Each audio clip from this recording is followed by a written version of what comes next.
గత 54 సంవత్సరాలుగా కళారంగంలో ఉన్న వ్యక్తి. అంటే చిన్న విషయం గాదు.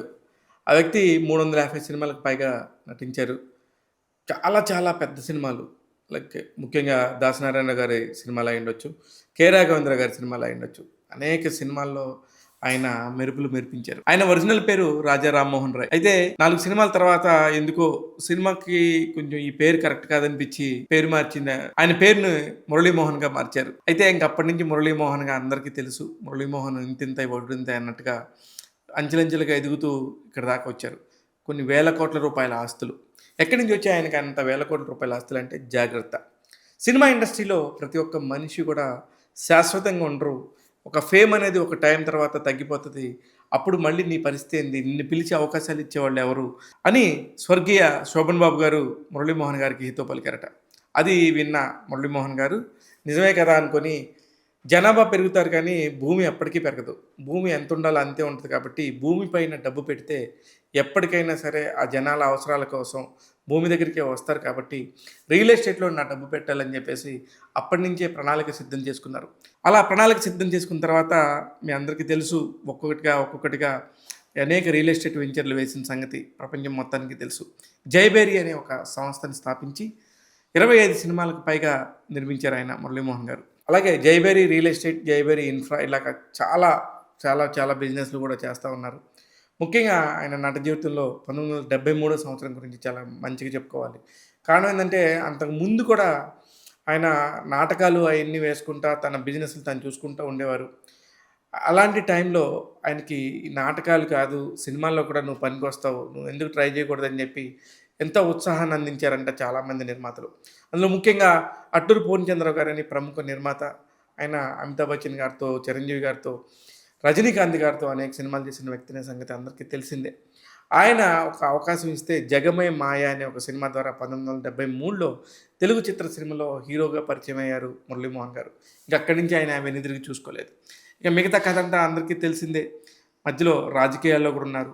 ప్రాంతీయ పార్టీ అయిన తెలుగుదేశం పార్టీకి సంబంధించి ఆయన ఎంతో కీలకంగా వ్యవహరించేవారు. ఆ పార్టీ ముఖ్యమైన నాయకుడు చంద్రబాబు నాయుడు గారితోని చాలా సన్నిహితంగా మెలిగేవారు. అందుకే 2009లోను రాజమండ్రి నుంచి పార్లమెంట్ సభ్యునిగా ఆయన పోటీ చేస్తే అందులో దాదాపు 2000 ఓట్ల పైచిలుకు చిన్న మెజారిటీతోనే ఓడిపోయారు. అక్కడ ఓడిపోయిన ఓటమి ఆ తర్వాత 2014లో కూడా కంటిన్యూ చేశారు. ఆ తర్వాత ఆయన 2014లో విజయం సాధించి 2019 వరకు పార్లమెంట్ సభ్యునిగా తెలుగుదేశం పార్టీలో కీలకమైన వ్యక్తిగా ఎదిగిన సంగతి అందరికీ తెలుసు. రాజమండ్రి ప్రాంత ప్రజలకు ఈయన చాలా దగ్గరగా ఉంటాడు. దానికి కారణం ఏందంటే ఈయన పశ్చిమ గోదావరి జిల్లా చాటపర్రిలో జన్మించాడు. అట్లానే ఎంపీగా రాజమండ్రిలో పోటీ చేయటంతోని అక్కడున్న ప్రజలందరికీ కూడా చాలా క్లోజ్‌గా ఉంటూ ఉంటారు. వాళ్ళందరూ కూడా ఈయన ఇంకా నిండు నూరేళ్ళు హ్యాపీగా ఉండాలని చెప్పి మనస్ఫూర్తిగా కోరుకుంటున్నారు. మురళీమోహన్ గారి గురించి, సినిమాల గురించి, బిజినెస్‌ల గురించి, రాజకీయం గురించి అందరికీ తెలుసు కానీ ఆయన మూవీ ఆర్టిస్ట్ అసోసియేషన్‌కి కూడా చాలా కాలం కీలకమైన అధ్యక్షుని పదవిని పోషించారు. ఆ టైంలో ఎంతోమందికి చాలా సేవలు చేశారు.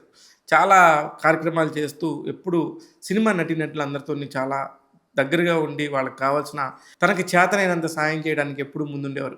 అలాగే మురళీమోహన్ చారిటబుల్ ట్రస్ట్ అంటూ పెట్టి చాలామంది పేద విద్యార్థుల్ని చదివించి వాళ్ళని ఎంతోమంది ఉన్నత స్థానాలకు తీసుకెళ్ళే పరిస్థితిలో ఆయన చాలామందికి సేవ చేశారు. ఇలా చెప్పుకుంటూ పోతే ఆయన గురించి ఇంకా ఎన్నో విషయాలు చెప్పుకోవచ్చు. కానీ ఇప్పుడు మురళీమోహన్ గారి టాపిక్ ఎందుకంటే భారతదేశ అత్యున్నత పురస్కారం పద్మ పురస్కారాలనే సంగతి అందరికీ తెలిసిందే. నిన్న గణతంత్ర దినోత్సవ సందర్భంగా విడుదల చేసిన పద్మ పురస్కారాల్లో మురళీమోహన్ గారికి అత్యంత విలువైన పద్మ పురస్కారం కూడా దక్కింది. ఆయన 54 ఏళ్ల సినిమా కెరియర్‌ని ఉద్దేశించి కళాత్మక రంగానికి ఆయన చేసిన సేవలకు గుర్తించి భారత ప్రభుత్వం ఈ నిర్ణయం తీసుకుని ఆయనకి పద్మశ్రీ అవార్డును సత్కరించింది. అయితే ఈ అవార్డు తీసుకున్న తర్వాత అవార్డు గురించి తెలుసుకున్న తర్వాత ఎన్నో ఏళ్లుగా నేను అడుగుతున్నాను. బట్ మొత్తానికి ఇప్పుడొచ్చింది అని చెప్పి ఫ్రెండ్స్ కూడా ఫోన్ చేసి మొత్తానికి వచ్చింది మీకు చాలా కాలం తర్వాత అంటే లేట్‌గా వచ్చినా లేటెస్ట్‌గా వచ్చిందంటూ సరదాగా ఆయన స్టైల్‌లో బదులిచ్చారట. ఇప్పుడు ఆయనకి 87 సంవత్సరాలు. 87వ ఏట కూడా ఇప్పటికి కూడా ఆయన సినిమాల్లో నటిస్తూనే ఉన్నారు.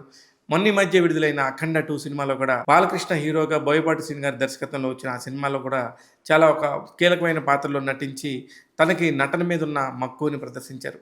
నిండు నూరేళ్లు ఆయురారోగ్యాలతో, అష్టైశ్వర్యాలతో ఇలాంటి అవార్డులు ఎన్నో స్వీకరించి తన కళాత్మక రంగానికి సంబంధించి చేసిన సేవలకు గాని, గుర్తింపు దొరుకుతున్నందుకు గాని చాలా మంచి విషయం జరుగుతుందని చెప్పేసి తన అభిమానులు, ఫ్యాన్స్ కూడా కోరుతున్నారు. పద్మశ్రీ అవార్డు విజేత మురళీమోహన్ గారికి all the very best wishes చెప్తూ, ఇవి మురళీమోహన్ గారి గురించి సంబంధించిన విశేషాలు. చూస్తూనే ఉండండి టాక్ తెలుగు. నేను మీ శివ మల్లాల్.